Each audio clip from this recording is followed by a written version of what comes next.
Donald Trump has had a disastrous few weeks. If you look at the polls, he needs a miracle. In the American political lexicon, there's such a thing as the October surprise. The stuff that you're sitting on, is an October surprise in there? WikiLeaks never sits on material. Whistleblowers go to significant efforts to get us material and often very significant risks. As a 27-year-old works for the DNC, who was shot in the back, murdered just 2 weeks ago for unknown reasons as he was walking down the street in Washington. So that was just a robbery, I believe, wasn't it? No, there's no finding. So that's the sort of... What are you suggesting? I'm suggesting that our sources take risks, and they become concerned to see things occurring like that. But was he one of your sources then? I mean, we don't comment on who our sources are. But why make the suggestion about a young guy being shot in the streets of Washington? Because we have to understand how high the stakes are in the United States, and that our sources are, our sources face serious risks. That's why they come to us, so we can protect their anonymity. But it's quite something to suggest a murder. That's basically what you're doing.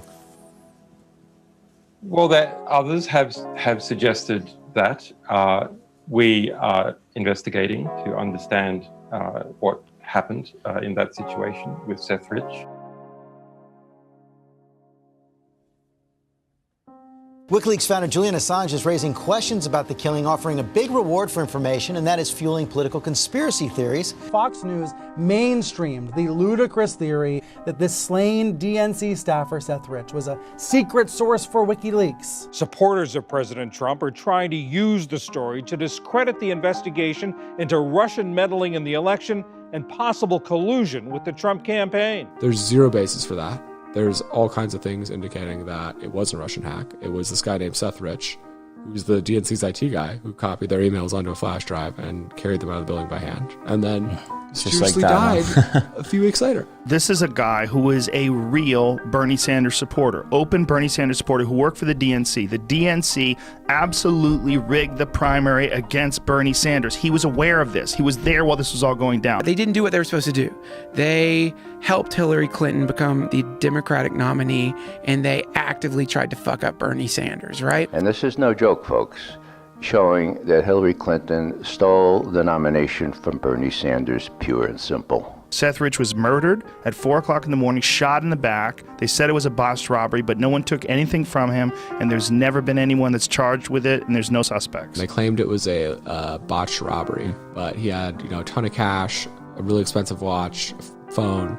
They didn't take anything. They just shot him in the back, right? And if you're robbing somebody, usually you want them to know you're robbing them, right? You're like, give me your stuff, so you come up in front. Oh yeah, if it was just a robbery. Yeah. So, but what do you think? But they didn't take his wallet, right? Didn't you tell us that? Yeah, but apparently they did not take his wallet. He was just a really nice guy. He's like bought drinks for everybody. He was just really nice. He would like hug you when he sees you. 3 separate cameras of buildings around there in Washington, D.C. All gone. Happened to malfunction that Of course. night. From every angle, right? Seems Washington, to be D.C. is one of the theme most when something surveilled like that areas on happens, Earth. Yeah. I mean, we do not have police reports. We don't have the body cam.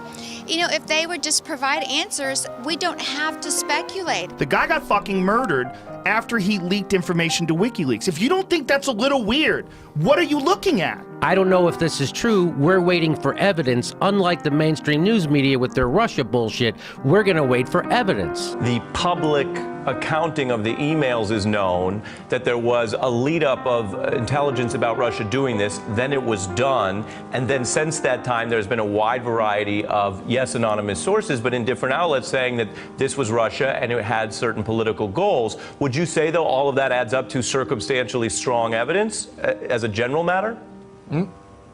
No. What circumstantial evidence can you point to, Ari? You just identified what agents have claimed, what agencies have claimed. Agencies that have a long history of error, that are designed to disseminate disinformation, that are subject to groupthink, that are political actors who have constantly disseminated claims that turned out to be false for whatever their motives might be. You have taken all of those agencies and you just described in your question to me what they claim. What evidence is there, definitive, circumstantial or otherwise, that they have presented that suggests that the Russian government is behind these leaks. There is none. If they could produce some factual evidence that we could look at and analyze, fine. But so far, they produced absolutely nothing. I mean, they're treating the American people like Pavlov's dogs. Through repetition, they'll believe anything. And so therefore, that's the way they're treating us, which I think they're underestimating the American population here. We all understand and can see right through this facade. I had to cry myself. I couldn't stop crying because Seth was one of my kids. And when you hurt somebody that you love, when somebody you love is hurt, you stand up for them. You just mentioned Seth Rich, who of course was killed during the campaign. Did you feel under threat? Every day. If you believe it was a botched robbery, why would you feel unsafe? You have proof that it was Russian? Sir, as we've stated, and the United States government has also stated, and if you would like a copy of the Department of Homeland Security and the information that they released. I was anxious to know whether or not our folks were in there, and the response I got was FBI had spoken to them.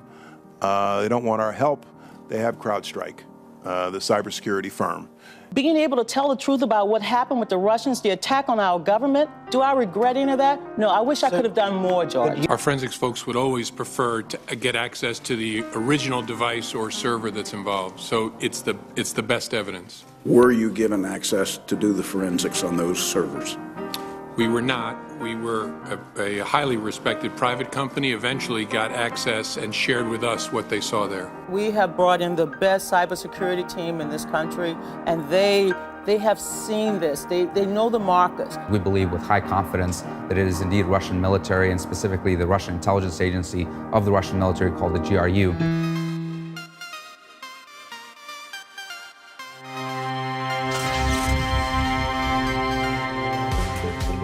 Hi, I'm Dmitry Alperovich, co-founder and CTO. We're now dealing not just with criminal actors, but with well-financed, very persistent nation-states, military agencies, intelligence agencies that are trying to break into companies to steal their IP. What we now know is that initially the Russians broke into the DNC in July of 2015. At the same time that the DNC had contracted with CrowdStrike to analyze its servers and determine who was responsible for the alleged hacking, CrowdStrike actually had an active contract with the FBI for unrelated services. And the FBI placed a call into the DNC to let them know that the Russians are hacking them. The findings proffered by CrowdStrike have served as the basis for a pretty consequential geopolitical narrative, which is that Russia is employing all sorts of surreptitious tactics. We said, look, we've got several Russian espionage groups in your network. Who are these cyber attackers? If you're looking into Russia, who are they? Where do they sit?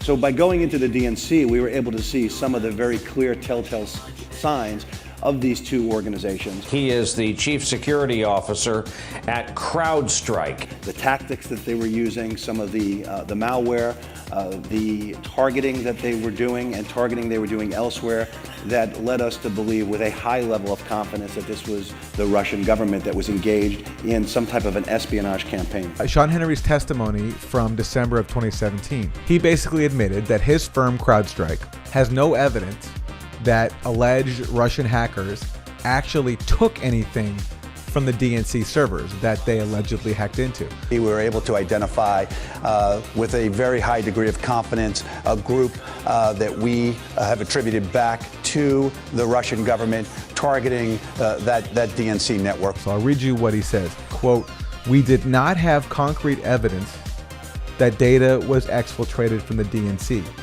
But we have indicators that it was exfiltrated." We know with certainty, my time in the Bureau and now at CrowdStrike, that foreign intelligence services are constantly interested in political processes. He's saying we do not have direct evidence. And he goes on. He says there are times when we can see data exfiltrated and we can say conclusively. But in this case, it appears it was set up to be exfiltrated, but we just don't have the evidence that says it actually left. This very, very sophisticated group with a high degree of capability and some very, very sophisticated technology, Brian. If you can't say definitively that the people you accuse of stealing the emails actually took the emails from the server, then how can you confidently accuse them of stealing those emails? CrowdStrike, the DNC's cybersecurity contractors. What is amazing is that the draft report was redacted by CrowdStrike itself. They gave the FBI a rough document with parts blacked out. We'd always prefer to have access hands-on ourselves, if that's possible. Do you know why you were denied access to those servers? I don't know for sure. I don't know for sure. I think it is concerning, though, that the Democrats, did not allow the FBI to go in and get their servers. So we'll never know the truth. Again, we don't know it's a hack. A lot of people say it was a leak. Bill Binney being one of them. The claim that Russia hacked into the DNC and got data and gave it to WikiLeaks has been a fraud from the very beginning. The first time I met Bill Binney, the first thing he said to me was, I need you to know that I would never deliberately commit suicide. So I wanted to make sure that she understood that if something happened to me, it was not suicide, because I was going to be in this with her and everybody else to the end. Well, when you got 17 intelligence agencies agreeing on something. That they all agreed that it was a hack by the Russians. I mean, that's absurd. I mean, there's only one agency there that could actually verify it, and that was NSA. The rest of them were irrelevant to that. Because the allegation from the beginning is that Russia hacked the DNC and gave the emails to WikiLeaks to publish, which they did. They published. The goal of WikiLeaks as a media organization is to educate the public, to turn a dark world into a lighter world through the process of education, and we're doing it. So we looked at those emails to see if there was something there that might give us some idea of how WikiLeaks got that data. Now, all those files, all 35,813, had a last modified time that was rounded off to the to an even second. Now, that said very simply, this data was downloaded to a storage device, a CD-ROM or a thumb drive, and physically transported before WikiLeaks could post it. It could not have been a hack. It had to be a copy from the computer system onto one of those little thumb drives. And coincidentally, the rate was exactly the same as what a thumb drive can accommodate. I spent 3 hours with Julian Assange on Saturday at the Ecuadorian embassy in London. Listen to this. Go ahead. Well, I did. Yeah. But one of the things he did say is that the leaks were not from the Russians. They were an internal source. I went to Julian Assange, of course, talked to him personally, the guy who disclosed all of these emails, and he adamantly said the Russians weren't in. I was told that your sons downloaded the emails from the DNC server and sold them to WikiLeaks. And Mr. Rich said, and I didn't see him, it was over the phone, like, Ed, we already know that. That's not new information to us. Ty Clevenger, he FOIA'd information from NSA asking for any data that involved both Seth Rich and also Julian Assange. And they responded by saying, we've got 15 files, 32 pages, but they're all classified in accordance with the Executive Order 13526, governing classification, and therefore you can't have them. But that says that NSA has records of communications between Seth Rich and Julian Assange. WikiLeaks was founded 10 years ago. We have a 100% track record for accuracy on the material we've published. We have published 11 million publications. Once some of this stuff gets finished, the impeachment, all that kind of stuff, I think probably we'll see that there was more to the story, and that Kim.com, who talked with Seth Rich, who emailed exchanged at least, may have had a larger share of the truth than anybody else. Ladies and gentlemen, my mother, my hero, and our next president, Hillary Clinton.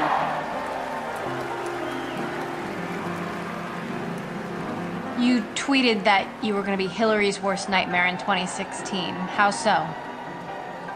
Well, I have to say it's probably more Julian. You're saying Julian Assange is going to be Hillary's worst nightmare in 2016. I think so, yeah. How so? Well, he has access to information. Bombshell revelations about how the Democratic National Committee does business.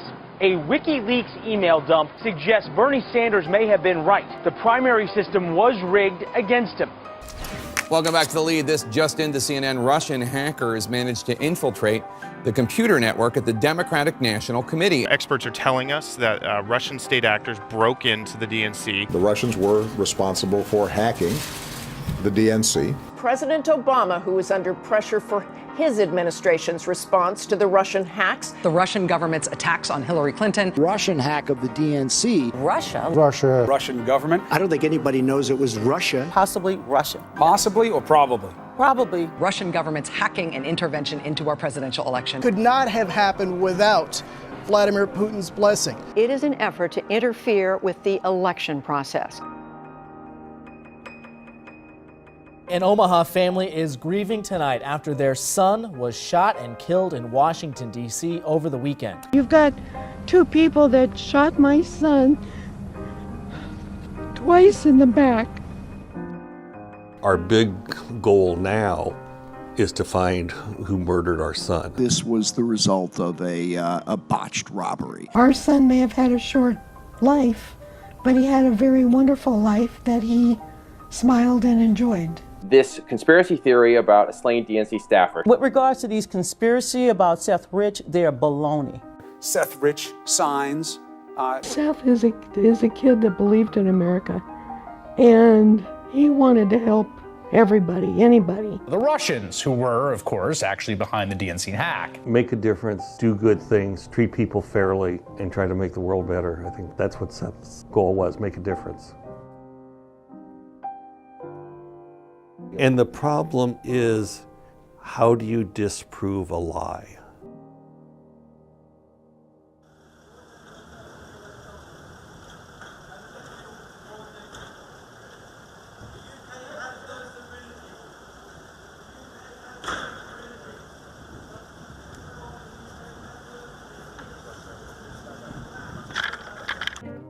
A few months ago, when you were asked what's the biggest geopolitical threat facing America, you said Russia. Not Al-Qaeda, you said Russia. In the 1980s are now calling to ask for their foreign policy back because the Cold War's been over for 20 years. Alex, there are fears that what Giuliani is now pushing here in the United States could actually be part of Russia's latest and very massive disinformation campaign in the U.S. presidential election.